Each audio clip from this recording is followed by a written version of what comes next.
राहें जहां तक जाएगी, राहगीर वहां तक जाएगा। तुम दरिया से क्या पूछते हो, तुम दरिया से क्या पूछते हो, नीर कहां तक जाएगा। अरे खींच धनुष की डोर, खींच धनुष की डोर, निशाना साधो अपनी मंजिल का। बाकी बाद में देखा जाएगा, तीर कहां तक जाएगा, तीर कहां तक जाएगा। हेलो दोस्तों, स्वागत है आप सभी लोगों का राजस्थान एकेडमी पर। मैं प्रवीण सिंह आप सभी लोगों के लिए लगातार साइंस और मैथ्स की क्लासेस लेकर के आ रहा था। उसी बीच आप लोगों को पता है कि एलडीसी एग्जाम के लिए जो 15 गुना की लिस्ट आने वाली थी वह आ चुकी है, और आप सभी विद्यार्थियों का जो है 15 गुना लिस्ट के अंदर रोल नंबर है। इसके लिए आप सभी लोगों को बहुत बहुत बधाई। लेकिन ये बधाई और ये सफलता अभी आधी अधूरी है। ये सफलता आप लोगों को पूरी तब मिलेगी जब आप एलडीसी एग्जाम में फाइनल रूप से चयनित होंगे। तो आप लोगों को अब किस प्रकार से जो है 11 अगस्त तक पढ़ाई करनी है, किस प्रकार की रणनीति अपनानी है, और कितने नंबर का टारगेट लेकर के चलना है, कौन सी सब्जेक्ट को कैसे तैयार करना है, ये सभी डाउट्स जो आप पूछ रहे हैं उन सभी को मैं आज यहां पर क्लियर करने वाला हूं। और आप लोगों को बता दूं कि मैं खुद एलडीसी एग्जाम में सिलेक्टेड हूं, लैब असिस्टेंट में सिलेक्टेड हूं, आईआईटी जेई मेंस और आरआरबी एएलपी पीटेट जैसे एग्जाम्स में मैंने क्वालिफाई कर रखे हैं। तो चलिए सबसे पहले हम समझते हैं कि हमारे पास में जो है हमारे कितनी सीटें हैं। क्योंकि आपको बता दूं कि अभी जो 15 गुना की कट ऑफ गई है वो 180.83 कट ऑफ गई है। इसका मतलब अब जो भी एलडीसी एग्जाम की तैयारी करने वाले विद्यार्थी है वो सभी आपके ही बराबर लेवल के हैं। वो सभी सीईटी जैसे एग्जाम में 180 नंबर ला करके आपके साथ आए हैं। तो आप उन सभी विद्यार्थियों को जो है कॉम्पीट करने के लिए एक एक नंबर के लिए आपको जो है अब क्या करनी पड़ेगी, कठिन परिश्रम करना पड़ेगा। तो सबसे पहले तो जो विद्यार्थी पूछ रहे हैं कि शिक्षा विभाग की कितनी भर्ती है और उसकी कितनी है और अलग अलग विभागों की, तो मैं आपको बता दूं शासन सचिवालय का मतलब है सेक्रेटरीट, और सेक्रेटरीट मतलब जयपुर में आपकी पोस्टिंग होगी, सीधी सी बात है। और वो आपकी वैकेंसीज कितनी है, 584 है। उसके अंदर आपके किसी भी प्रकार का टीएसपी का कोई रिजर्वेशन नहीं है, और आपकी जो है 584 टोटल पोस्टें हैं। यानी जो टॉप विद्यार्थी होंगे, है ना, हम हर एक कैटेगरी वाइज इसमें आगे जो है रिजर्वेशन है, उस कैटेगरी वाइज जितनी जितनी सीटें हैं वो अपनी अपनी कैटेगरी के जो टॉपर्स होंगे उन सभी को तो मिलेगा ये वाला डिपार्टमेंट। इसके लिए कितने नंबर टारगेट रखना है वो सब भी मैं आगे बताऊंगा। और आरपीएससी राजस्थान लोक सेवा आयोग के अंदर जो है 61 पोस्टें हैं, 61, और यहां पर भी कोई टीएसपी रिजर्वेशन नहीं है। यहां पर भी टोटल 61 पोस्टें ही हैं। ये पोस्टें उनको मिलेगी जो शासन सचिवालय को भाई नहीं ऑप्ट करना चाहते, या जिनकी रैंक लो है तो फिर वो आरपीएससी को ज्वाइन करना चाहते हैं तो उनको वो मिलती है। इसके बाद में लास्ट आपके पास में आ जाता है राज्य के अधीनस्थ विभाग। अधीनस्थ विभाग के अंदर आपके सभी आ गए, वो फिर चाहे जो है आपके शिक्षा विभाग हो, चाहे पंचायती राज विभाग हो, चाहे तहसीलदार ऑफिस, एसडीएम ऑफिस वगैरह, ये सब आ गए। मतलब जितने भी इन शासन सचिवालय और आरपीएससी को छोड़ करके डिपार्टमेंट जितने भी है, चाहे वो कॉलेज वगैरह कोई भी हो, जहां भी एलडीसी लगे हुए होते हैं वो सभी एलडीसी जो है यहां पर आपके राजस्थान के अधीनस्थ विभाग और कार्यालय के गिने जाते हैं। और इनकी टोटल पोस्टें कितनी है, तो आपके गैर अनुसूचित यानी नॉन टीएसपी में 2788 है, और टीएसपी की 764 है, टोटल 3552 है। और टोटल एलडीसी की वैकेंसी कितनी आई है, 4197 आई है।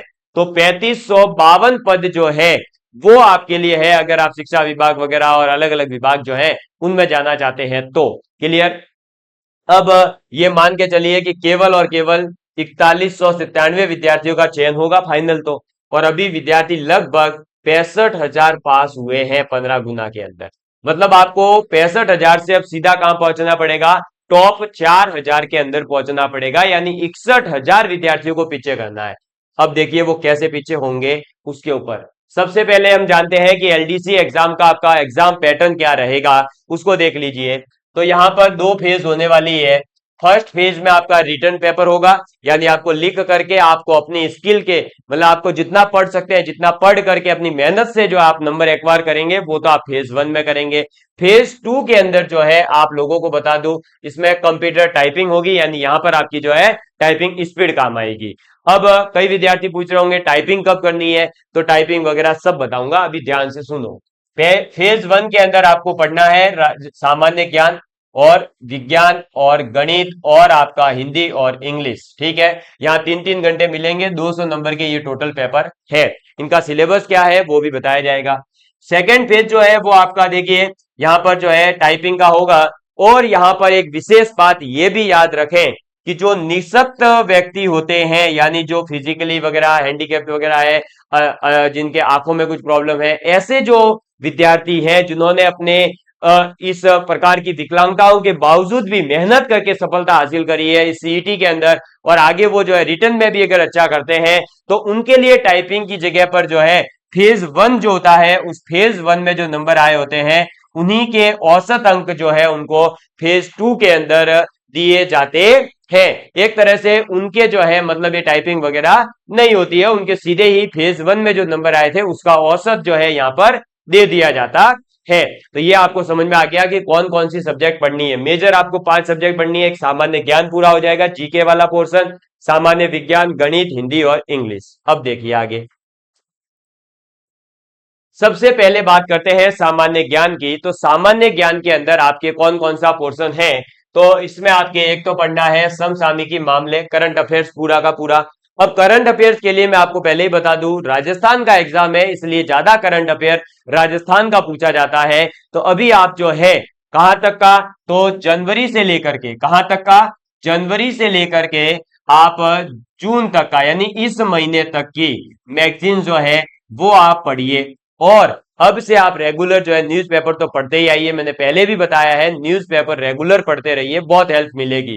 तो जनवरी से लेकर जून तक का जो करंट अफेयर है लास्ट 6 महीने का, वो याद कर लीजिए। इसमें भी सॉरी इसमें भी आपको बता दूं कि जैसे नई सरकार है, राजस्थान में भी नई सरकार आई है, सेंट्रल में भी नई सरकार आई है, तो आपको मंत्रिमंडल वगैरह इनसे रिलेटेड जो है चीजें आप याद कर लीजिए, कौन सा विभाग किसके पास है वगैरह इस टाइप की।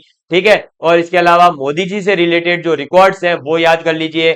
इसके अलावा भजन लाल शर्मा जी की कुछ नई योजनाएं वगैरह है तो उनको याद कर लीजिए, वो ज्यादा आपके काम आने वाली है। इसके अलावा आर्थिक समीक्षा जो है आप रट लीजिए, एक बार पढ़ लीजिए आर्थिक समीक्षा, जो आपके सिलेबस में टॉपिक है उनसे रिलेटेड। इसके अलावा बजट आप जो है पढ़ लीजिए। करंट अफेयर्स का मतलब ये नहीं है कि केवल और केवल जो है करंट का ही पूछा जाएगा, आर्थिक समीक्षा, बजट, ये सब भी करंट अफेयर का ही भाग होते हैं, इनसे ही क्वेश्चन पूछे जाते हैं।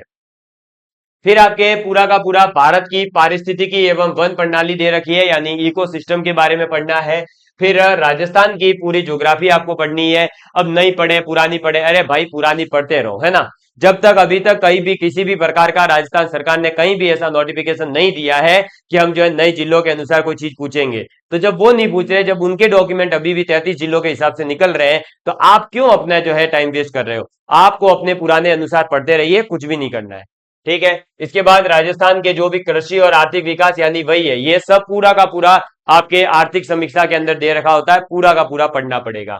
फिर राजस्थान का इतिहास और कला संस्कृति, इसके अंदर आप जो है ज्यादा पोर्शन आपका आर्ट एंड कल्चर का है, उस पर ज्यादा फोकस करिए, उसको अच्छे से रटना शुरू कर दीजिए। और अब जो है आपने अभी तक पढ़ ही रखा है तो इनकी अब क्वेश्चन प्रैक्टिस करनी पड़ेगी। क्वेश्चन प्रैक्टिस के लिए हो सकता है कि आप या तो टेस्ट सीरीज ज्वाइन करिए, तो टेस्ट सीरीज भी मैं आपको बता दूं हमारा ऐप विद्यापीठ पर अवेलेबल है। बहुत ही शानदार टेस्ट सीरीज है, जिसके अंदर ये टेस्ट सीरीज के साथ में पूरा कोर्स भी फ्री ऑफ कॉस्ट रिकॉर्ड दे रहे हैं, ताकि आप अपने हिसाब से कोई टॉपिक देखना चाहें तो देख सके। साइंस, मैथ, हिंदी, आपके इंग्लिश और आपके राजस्थान जीके पूरा दिया जा रहा है। तो टेस्ट सीरीज आप ज्वाइन कर सकते हैं, जिसके अंदर आप राजस्थान जीके की प्रैक्टिस करेंगे, मैथ्स, रीजनिंग, सभी की सब्जेक्ट वाइज भी टेस्ट सीरीज है वो आप पढ़िए, टॉपिक वाइज भी है वो पढ़िए, और फुल लेंथ के भी टेस्ट पेपर आपको अवेलेबल है।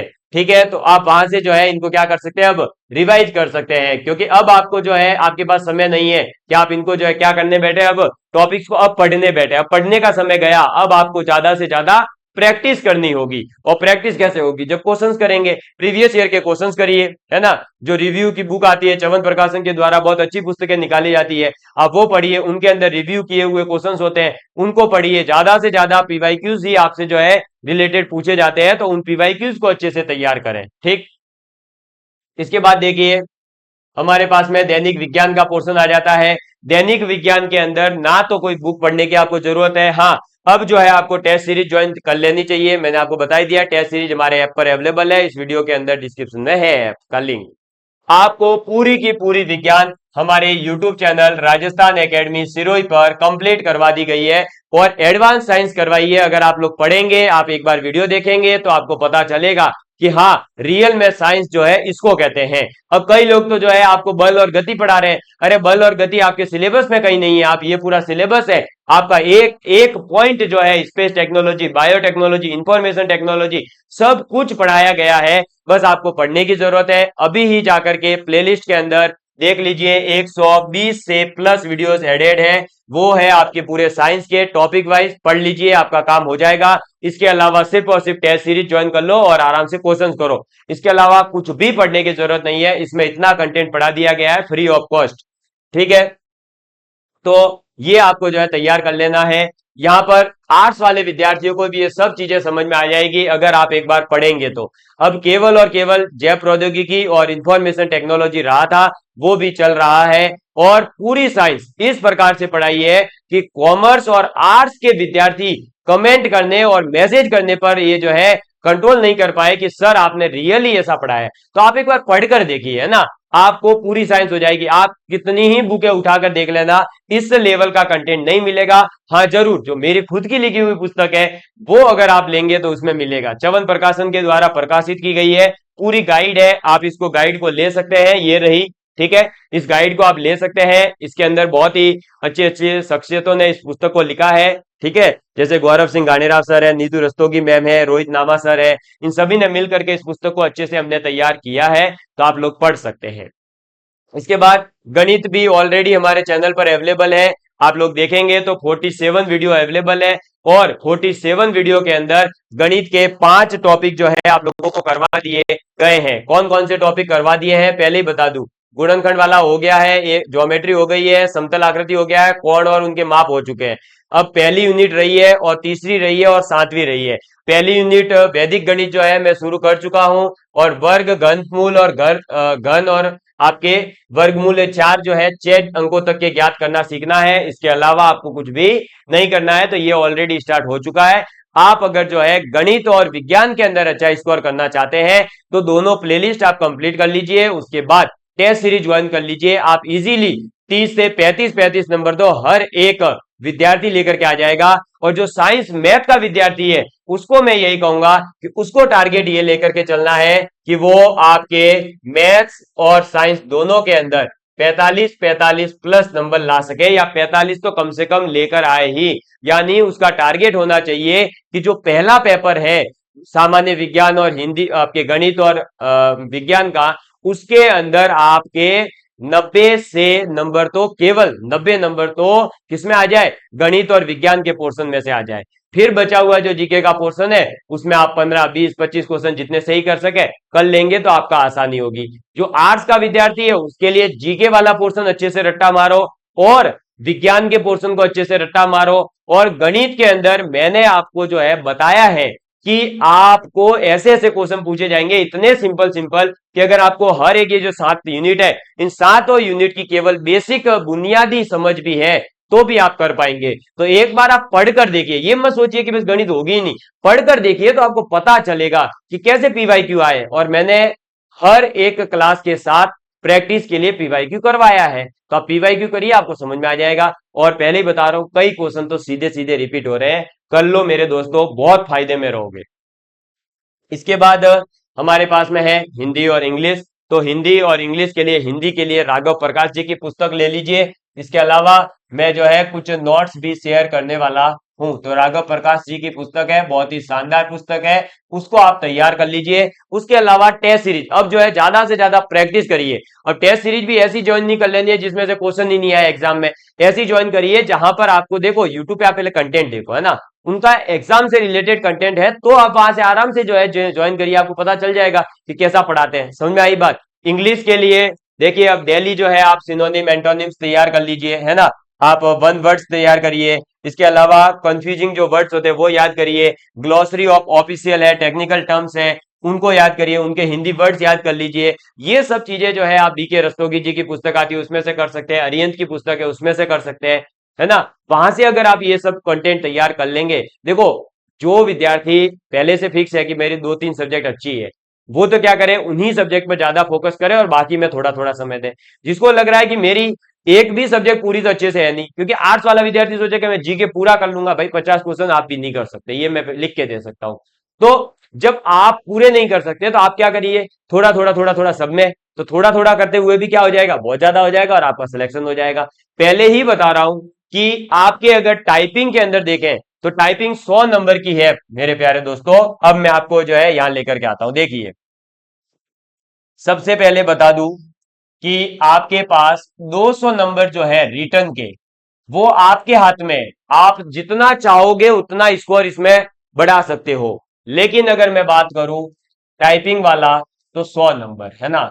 अब टाइपिंग वाले में क्या होता है कि जो लोग पहले से ही टाइपिंग करते आ रहे हैं, जो हो सकता है कुछ ई मित्र पर काम करते हो या घर पे उनके कंप्यूटर हो, पहले से ही वो टाइपिंग करते आ रहे हैं, तो उनकी स्पीड थोड़ी सी ज्यादा होती है। दूसरा, वो जब टाइपिंग दे रहे हैं तब उनका कैसा एनवायरमेंट है, वो किस प्रकार से उस कंप्यूटर के साथ सहज है, उस पर भी डिपेंड करेगा। तो टाइपिंग के अंदर तो जिसने एमएस वर्ड, एमएस एक्सेल वगैरह पे काम किया हुआ है वो ज्यादा आपसे फास्ट करेगा, यानी वहां पर तो जो है आपके हाथ में है नहीं। आपका टारगेट होना चाहिए कि इस 200 के अंदर आप जो है 150 प्लस नंबर लेकर के आ जाए। कितने? 150 प्लस नंबर अगर आप इसमें लेकर आएंगे, ध्यान से सुन लो पहले, 150 प्लस अगर इसमें लेकर के आ गए तो मान लीजिए कि इसके अंदर जो चार भाग है 25-25 नंबर के, भाई इंग्लिश और हिंदी अलग अलग होगा, 25-25 इसमें भी है ना, एक रिप्रेजेंटेशन एक टाइपिंग 25 इसमें भी 25 इसमें, तो मान लीजिए इन सभी में मिला करके 12-12 13-13 नंबर भी आ जाते, आधे आधे, यानी 50 नंबर भी अगर आप लेकर के आ गए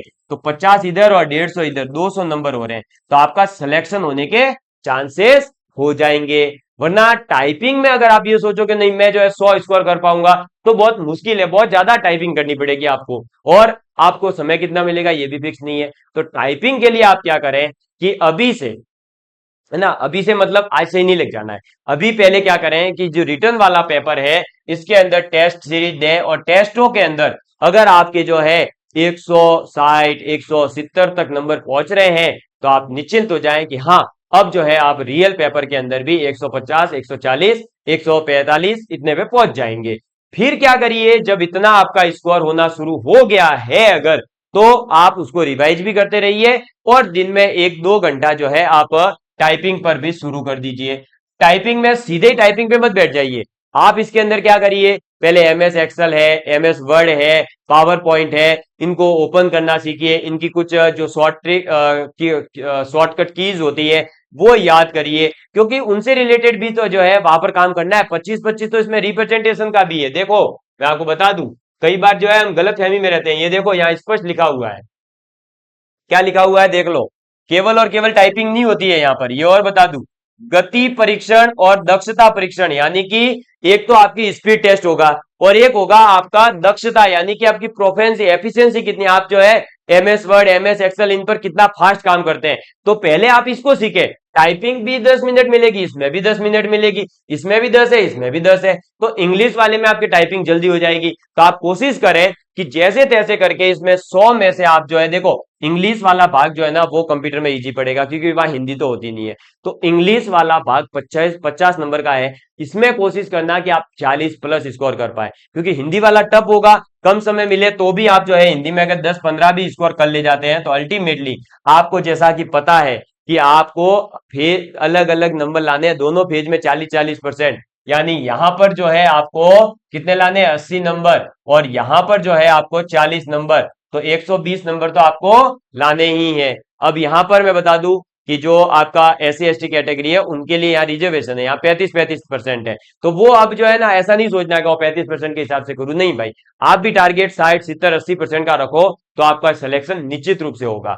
तो मैंने आपको बता दिया है कि अब आपको क्या करना है, इस हिसाब से आपको स्ट्रेटजी बनानी है, और ज्यादा से ज्यादा फोकस आपको जो है किस पे करना है, आपके रिटर्न पेपर के ऊपर। रिटर्न पेपर में जितना अच्छा स्कोर करोगे आपके लिए टाइपिंग वाला सहूलियत देगा, आपको कॉन्फिडेंस देगा, और वहां पर आप ये निश्चिंत होकर के जाएंगे कि हाँ अब मुझे दिक्कत नहीं है। दूसरा, आपको हर सब्जेक्ट पढ़ना है, अब कंपटीशन बदल चुका है, पहले एक अलग जमाना था कि एक सब्जेक्ट पढ़ करके काम हो गया, हाँ थोड़ा थोड़ा सभी सब्जेक्ट को पढ़िए, एक आधा कोई सब्जेक्ट मजबूत है तो बहुत अच्छी बात है ना, उस सब्जेक्ट को और मजबूत करिए, उसमें 100% स्कोर करने की कोशिश करें। मैं खुद का बता रहा हूं, मैं आर्ट्स का विद्यार्थी नहीं रहा हूं, लेकिन मेरे को बाद में जीके मैंने पढ़ा, लेकिन जब मैं एलडीसी और सीट अपने लैब की तैयारी कर रहा था तो मुझे पता था कि मैं जीके तैयार करने के बाद भी अच्छा स्कोर नहीं कर पा रहा था, मैंने क्या करा, एलडीसी एग्जाम के अंदर मैथ्स के अंदर मेरे 47 क्वेश्चन सही थे, क्योंकि इसमें जो है एक दो क्वेश्चन गलत है, उस वजह से मैं जो है गलत मतलब मेरे गलत नहीं थे, आगे से गलत आए थे, उनको डिलीट किया गया था, तो इस वजह से मेरे 47 क्वेश्चन सही हो रहे थे। साइंस के अंदर जो है मैंने 46 क्वेश्चन सही किए थे। अब बताओ, हो गया मेरा यहीं पर काम आधा तो, है ना। तो मैं जीके के अंदर जो है थोड़े बहुत क्वेश्चन तो ऐसे आते हैं जो हर किसी को आ रहे होते हैं, तो वो फिर जो है आप आराम से, मैं बता रहा हूं 50 में से जीके में आपको 10 से 15 क्वेश्चन तो ऐसे मिल ही जाएंगे, अलग अलग सब्जेक्ट के, आर्ट एंड कल्चर का हो, ज्योग्राफी का हो, जो हर एक विद्यार्थी करके आ सकता है। तो 10-15 यहां से ही हो गए, ये सही होगा, अपने तो अपना काम बन गया। समझ में आई बात। तो इस प्रकार से आप जो है कोशिश करें कि यहां पर जो 50-50 तीनों सब्जेक्ट के क्वेश्चन आएंगे, उसमें जो भी आपकी दो सब्जेक्ट अच्छी कर लीजिए, उनमें कोशिश करना कि 90 प्लस स्कोर हो, और तीसरी वाली में जो है आपके 20-25 नंबर आ जाए तो खूब है। और जो आपका हिंदी इंग्लिश वाला पेपर है, उसके अंदर आपको ज्यादा से ज्यादा याद करने पर अभी फोकस करो, पर्यायवाची शब्द दिन के बार बार रिवाइज करो, उसको एक कॉपी पे लिख लो, उनको फिर जो है कॉपी को 15-20 पेज ले करके उसी को पूरे दिन घोटते रहो। पर्यायवाची शब्द है, विलोम शब्द है, मुहावरे हैं, लोकोक्तियां हैं, अनेकार्थक शब्द है, शब्द युग्म है, ये सब इनको रट्टा मारो, इन पे काम हो जाएगा। फिर इसके अलावा जो आपके एप्लीकेशंस वगैरह उन पर आधारित क्वेश्चंस आते हैं, प्रशासनिक शब्दावलियों से रिलेटेड क्वेश्चन आते हैं, उनको आप अच्छे से तैयार करो, क्योंकि वो बहुत इजी है। संधि वगैरह जो है उनको समझ लीजिए एक बार, उनके शॉर्ट नोट्स बनाइए, कुछ जो आए हुए क्वेश्चन है उनको आप तैयार करिए। राघव प्रकाश जी की पुस्तक में वो सभी पीवाईक्यूज दे रखे हैं, तो आप उनको अच्छे से तैयार करो। आरएस एग्जाम में आए हुए, एलडीसी में आए हुए, एसआई में आए हुए, एएन जेईएन के पेपर होते हैं उसमें हिंदी आती है, इसके अलावा स्टेनोग्राफर के पेपर में हिंदी आती है, तो जहां जहां हिंदी आती है वहां से आप तैयार करो। एसएससी के कुछ पेपर कर लो, नहीं मिल रहा है तो, या फिर टेस्ट सीरीज ज्वाइन करो, वहां पर सब यही होता है, पीवाईक्यूज और यही तो सब मिला करके दिया जाता है आपको। ठीक है, तो मुझे उम्मीद है कि आप सभी लोग चीजों को समझ गए होंगे, और मेरा आपसे निवेदन रहेगा कि आप जो है अब 2 महीने कठिन परिश्रम करिए, और दिन के कोशिश करिए 6-7 घंटे 8 घंटे जितना अधिकतम हो सके पढ़ाई पर फोकस करें, तो आपका काम आसानी से हो जाएगा। क्वेश्चन प्रैक्टिस के लिए आप लोगों को हमने यूट्यूब पर भी खूब करवाया है, इसके अलावा भी आप जो है प्रैक्टिस जरूर करें। क्वेश्चन बुक वगैरह आप लोगों के लिए हम लेकर के आएंगे, लेकिन आप जो है अपनी तरफ से तैयारी जारी रखें। ठीक है, धन्यवाद, जय हिंद, जय भारत।